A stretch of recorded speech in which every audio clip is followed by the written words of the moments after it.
Upaya penangkapan yang dilakukan polisi dari Polres Muratara, Sumatera Selatan ini setelah melakukan pemeriksaan dari peristiwa terbunuhnya Ardeni.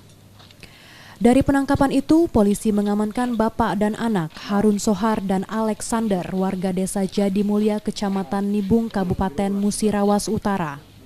Dua tersangka ini diketahui merupakan tersangka pembunuhan yang menewaskan korban yang masih adik kandung tersangka Harun Sohar. Pada polisi, tersangka mengaku membunuh korban karena marah korban menebang pohon yang tumbuh di kebunnya. Korban dibunuh dengan senjata tajam setelah terlibat ribut mulut. Saat korban tak berdaya, anak pelaku membantu menyabetkan senjata tajam ke tubuh korban. Dari tersangka, polisi menyita 2 senjata tajam dan sepeda motor. Pada saat ditemukan, terjadi cekcok antara korban dengan tersangka.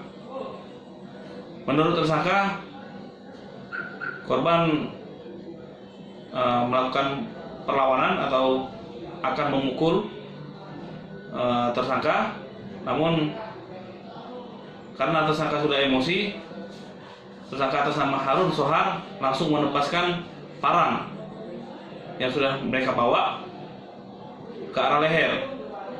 Setelah itu, saudara Alek yang merupakan anak dari tersangka menebas kembali leher sebelah kiri korban, sehingga korban meninggal dunia di tempat kejadian.